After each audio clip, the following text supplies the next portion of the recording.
आपण पाहत आहात EDTV, बातमी अशी जिच्यावर तुम्ही ठेवणार विश्वास। Dnyanradha multistate credit cooperative society Beed या संस्थेचे संस्थापक अध्यक्ष सुरेश कुटे आणि संचालक आशिष पाटोदेकर यांना जालना गुन्हा आर्थिक शाखेच्या पोलिसांनी पुन्हा एकदा पकडून जालन्यात आणले आहे। दरम्यान जालना जिल्ह्यामध्ये विविध पोलीस ठाण्यांमध्ये फसवणूक केल्याचे गुन्हे दाखल झाले होते। त्यानंतर हा तपास आर्थिक गुन्हे शाखेकडे आला होता आणि आर्थिक गुन्हा शाखेच्या पोलिसांनी दिनांक 12 जुलै रोजी या संस्थेचे संस्थापक सुरेश कुटे आणि आशिष पाटोदेकर यांना बीड न्यायालयाच्या परवानगीनुसार बीड येथील कारागृहातून जालना येथे चौकशीसाठी आणले होते। परंतु काही तांत्रिक अडचणी आल्यामुळे या दोघांनाही दिनांक 12 रोजी जालन्यात आणले होते, परंतु काही तांत्रिक अडचणीमुळे या दोघांनाही पुन्हा बीड कारागृहात नेऊन सोडावे लागले होते। त्यानंतर आर्थिक गुन्हा शाखेच्या पोलिसांनी चांगलीच कंबर कसली, पुन्हा या आरोपींची मागणी केली। हे सर्व इन कॅमेरा झाले आणि त्यानंतर आर्थिक गुन्हा शाखेचे पोलीस निरीक्षक रमेश जायभये आणि सहाय्यक पोलीस निरीक्षक गणेश सुरवसे या दोघांनी स्वतः जाऊन 2 वाहनांच्या माध्यमातून या दोघांना परत जालन्यात आणले आहे।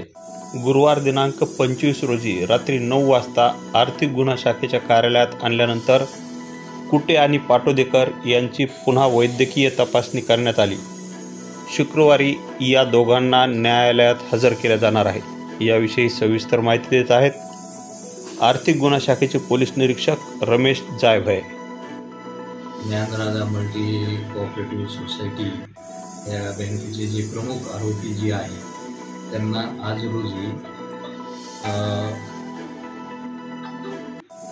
माननीय न्यायालयाच्या आदेशानुसार आज रोजी त्यांना ताब्यात घेतलेलं आहे। त्यांच्याविरुद्ध यापूर्वीच आपल्याकडं सदर बाजार पोलीस स्टेशनला गुन्हा दाखल आहे आणि त्याचा तपास चालू आहे आणि जी कायदेशीर कारवाई जी आहे ती कायदेशीर कारवाई आम्ही करत।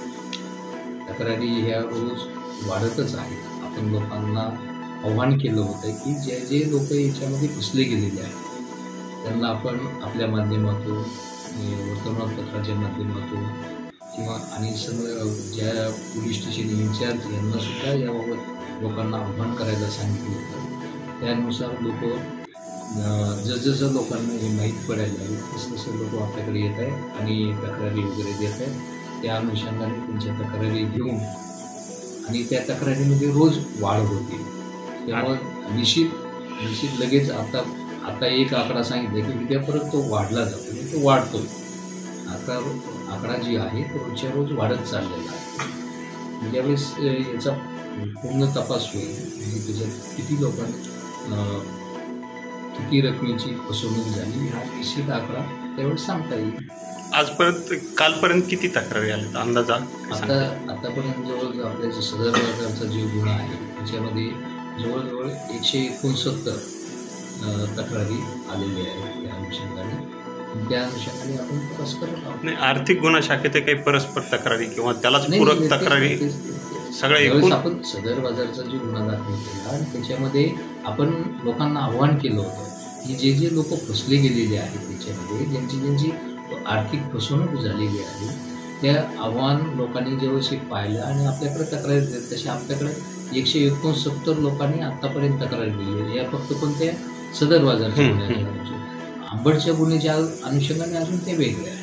त्याच्यामध्ये सुरेश कुटे आणि आशिष पाटोदेकर हे जे आहे ते प्रमुख 2 आरोपी आहेत। त्यांना आपण ताब्यात घेतलेलं आहे आणि पुढची कायदेशीर प्रोसिजर आपण करत आहोत।